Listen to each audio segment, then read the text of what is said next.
नमस्कार, मैं डॉक्टर जी सिंह चौहान आप लोगों के लिए एक जागरूक वीडियो बनाना चाह रहा हूँ जो कि स्नेक बाइट सांप के डसने वाला वीडियो है। एक्चुअली इस वीडियो को बनाने के पीछे का रीज़न ये है कि आज मैंने दिन में ग्रुप में अपने गाँव का जो ग्रुप है हमारा, उसमें किसी लड़के ने एक पोस्ट शेयर किया था जिसमें उस पोस्ट में लिखा था कि किसी को भी सांप काटता है और उसका नंबर दिया था। तो वो क्लेम कर रहा था कि आपको अगर कोई भी सांप काटता है तो आप इस नंबर पर मुझे कॉल कीजिए, मैं फ़ोन पे ही आपको ये सारी मतलब उसको काटने की जो उपचार है वो मैं बता दूंगा, तंत्र मंत्र जो भी बेसिकली बताता होगा। तो इस चीज़ के बारे में तो फिर मुझे लगा कि वो पढ़ के मुझे काफ़ी थोड़ा शॉकिंग लगा कि आज मतलब कहाँ पहुंच गया हमारा देश, लेकिन अभी भी ये तंत्र मंत्र लोग और इतने खुले धड़ल्ले से वो अपने प्रचार भी कर रहा है। तो मतलब उसको ना किसी चीज़ की खुद नॉलेज है, और ये मेरा मेन मोटिव था वीडियो बनाने का। तो बेसिकली मैं कुछ थोड़े से पॉइंट बताना चाहूँगा जिसमें कि मैं क्या करना है क्या नहीं करना है। अगर सांप काट ले तो सबसे पहले क्या करना है, सबसे पहले मान के चलो आपको तो नहीं पता चलेगा कि जहरीला है सांप या जहरीला नहीं है, इसका पता तो हम आंखों देख के कर सकते हैं। कुछ केसेस में मैं आप पिक्चर्स लगा दूंगा कि कौन से सांप अगर आपको लगता है कि इन्हीं में से किसने काटा तो आपको समझ के जहरीला ही है। बट हर एक सांप के काटे हुए को आपने एज जहरीला सांप नहीं काटा है, इस तरीके से ही आपको लेके चल। और अस्पताल जाना है तो उससे पहले आपने 2-4 काम ऐसे करने हैं कि जो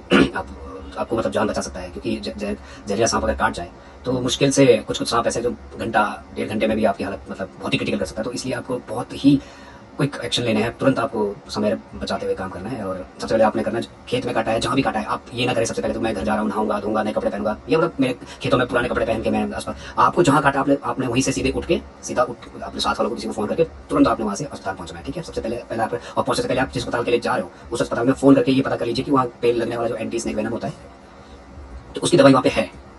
अगर वो दवाई वहाँ पे है तो आप सीधा वहीं जाएंगे। अगर बाई चांस उन्होंने बोला कि हमारे पास ये चीज़ नहीं है तो आप उस अस्पताल में ना जाके दूसरे वाले अस्पताल में कॉल करिए सीधा वहाँ, क्योंकि इससे क्या होगा, आप 5-10 मिनट का उस अस्पताल में जाएंगे, आप पहले अस्पताल के अंदर जाएंगे, फिर डॉक्टर साहब आएंगे, डॉक्टर साहब बोलेंगे दवाई नहीं है, ये नहीं है, आप आगे रेफर करेंगे। तो इसमें जो आपका लगने वाला जो 15-10-15 मिनट का टाइम है वो बचेगा। तो आप 7:30 अगर उन्होंने मना करके हमारे अस्पताल में तो आप तुरंत दूसरे वाले अस्पताल को कॉल कीजिए, वहाँ पे है ये इंजेक्शन या नहीं है। तो अगर वो बोलते हैं हाँ तो सीधा आप वहाँ के लिए चलते हैं। और ये काम आपने बैठ के नहीं करना है, चलते चलते गाड़ी में चलते चलते करना है, ताकि आपका टाइम लगातार जो बीत रहा है वो पेशेंट को बचाने के टाइम काम आए। ठीक है, एक ये काम करिएगा। दूसरा मैंने कुछ चीज़ें देखी है जो मैंने अपने केसेस में भी देखी है, जो मैं यहाँ पे अपने ड्यूटी का टाइम्स में भी देखता हूँ लोग आते हैं, वो क्या करता है कि सपोज करो किसी को हाथ में यहाँ पे काट दिया तो वो क्या करता है यहाँ से कस के हाथ बांधते हैं रस्सी से, धागे से, वो बहुत कस के बांधते हैं हाथ यहाँ। ये नहीं करना बिल्कुल भी, ये बहुत ही गलत प्रैक्टिस है कि कोई बोलता है टाइट बांध दो खून का दौरा रुकेगा, खून नहीं बहेगा वहाँ पे तो जहर फैलेगा नहीं, ये नहीं करना है, ऐसा नहीं करना है। जैसे आप गर्म पट्टी बांधते हैं, चौड़ी पट्टी कम से कम इतनी चौड़ी पट्टी हो, उसको ऐसे ऐसे लपेट के बांधेंगे आप पूरा पूरा।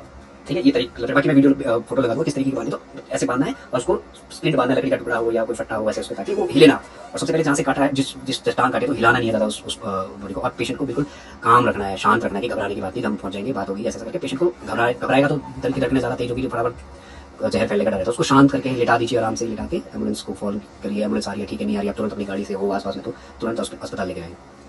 तो ये, लेकिन ये जो झाड़ फूक करना, ये मंत्र तंत्र जो भी उस वीडियो में भी जो उसने बोला था मंत्र करते, प्लीज़ इस चक्कर में नहीं पड़ना है। 5 मिनट भी देरी में अस्पताल में पहुंचे आप तो जानलेवा साबित हो सकता है। तो ये चीज़ें आपको समझनी है। आज की डेट में इतनी चीज़ें हैं, यूट्यूब में आप नॉलेज सीख सकते हो, ऑनलाइन नॉलेज सीख सकते हो, क्या करना है क्या नहीं करना है। तो बेसिकली मेरा कहने का मतलब ये था कि आजकल ऐसे फ्रॉड पोस्ट से या इस चीज़ के चक्कर में नहीं पड़ना है। ठीक है, तो अपना ख्याल रखिए आप इस चीज़ के बारे में। और दूसरी बड़ी बात यह है कि आप अगर इन चीज़ों पर विश्वास करते हैं तो सबसे पहले अस्पताल जाइए, और अगर आपको करना भी है वो चीज़ें बाद में कर लीजिए। आपने जैसे हमारे गाँव देहातों में करते हैं लोग, पूजा पाठ कर लिया, तंत्र मंत्र करवा लिए। हमारे पहाड़ों में बहुत से सांप काटने के केसेस होते हैं और वो झाड़ू फूक वाले क्लेम करते हैं कि देखो हमने बचाया।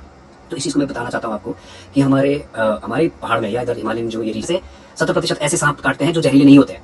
और हम जाते हैं झाड़ फूक वाला, वो जो झाड़ फूक वाले ने जिसको बचाया बोलता है कि मैंने बचाया उसको, तो वो उसने नहीं बचाया है, वो सांप ही जहरीला नहीं था इसलिए बच गया। वो खुदा ना खास्ता वो 30% जो जहरीले स्नेक बाइट होते हैं वो केस आ गया और वो उसके पास चला गया और वो बोलेगा कि अरे ये तो आपने लेट कर दिया, आपने बहुत से यार बोलते हैं ना, खड़ पार नहीं करनी, नदी पार नहीं करनी, फलाना नहीं करना, ढिमकाना नहीं करना, तो ये सारे उनके पास एक्सक्यूजेस रहते हैं, है ना। तो ये सब कभी नहीं करना। और दूसरी बड़ी बात आपने देखा होगा, जो जैसे सपोज करके मैं हूँ वो झाड़ फूक वाला, तो मैं बोलूँगा नहीं जी ये मैं अपने रिश्तेदार अपने परिवार वालों के लिए ये चीज़ें नहीं मंत्र काम नहीं करता, है ना, क्योंकि उसे भी पता है मैं तुक्का मार रहा हूँ। वो हो सकता है वो बच भी सकता नहीं बच सकता, क्योंकि उसे पता ही नहीं है वो सांप कैसा है, जहरीला है नहीं है। जहरीला हुआ तो वो बोलेगा आपने देरी कर दी, फलाना कर दिया, आपने नदी पार करवा दी, खड़ पार करवा दिया। जहरीला हुआ सांप, नहीं जहरीला हुआ सांप तो बच जाएगा, वो वैसे भी बचना चाहे आप वहाँ भी ना ले जाते, वो बच ही जाना था। थोड़ी बहुत कॉम्प्लिकेशन होती, थोड़ा बहुत दर्द बच तो वैसे भी बच जाना था।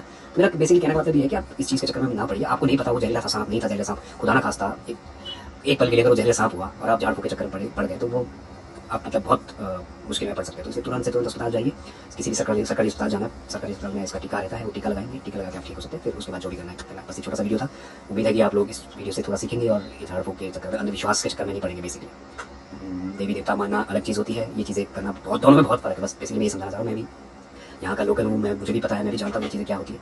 लेकिन कुछ चीज़ें ऐसी होती है जो हमारी सीधे सीधे हमारी जान से जुड़ी हुई होती है, तो उससे जुड़ी होने के नाते हमें बहुत जल्दी स्टेप्स लेने होते हैं। क्योंकि सुना होगा आपने फिल्मों में 5 मिनट डॉक्टर को बोलते 5 मिनट देरी हो गई, 5 मिनट पहले आते तो हम बचा सकते। तो ये लाइफ एंड डेथ की सिचुएशन में ये 5 मिनट 10 मिनट बहुत ज़्यादा मैटर करता है।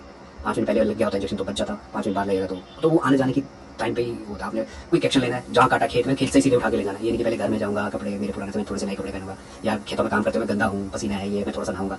इस सब में आपने कम से कम आधा घंटा वेस्ट करोगे और इतने में सब कुछ हो जाएगा अगर होना है तो। ये आपने एक मिनट बचाना है, खेत से तुरंत उसको उठा के ले जाइए अस्पताल में, पेशेंट को शांत रहने को कहिए, उसको जो मैंने बोला स्प्रिंट बांधना है हाथ में, कपड़ा वो टाइट धागा टाइट रस्सी नहीं बांधनी है हाथ से, ठीक है। तो कुछ लक्षण हाथ के बारे में, चलो फिर वो चीज़ें तो लंबा वीडियो जाएगा, वो चीज़ें डॉक्टर की हॉस्पिटल वाले खुद जानते हैं। बस आपने जो करना है वो मैंने इस वीडियो में बता दिया। उम्मीद है कि आप थोड़ा सीखे होंगे इस वीडियो से। इस वीडियो को ज़्यादा शेयर कीजिए अपने दोस्तों के साथ, परिवार के साथ, ताकि अगर किसी के साथ ऐसी दुर्घटना होती है तो इस वीडियो के बारे में थोड़ा सीखेंगे। स्वस्थ रहिए, जानकार रहिए, मस्त रहिए, एंजॉय कीजिए। Bye, tata, good bye.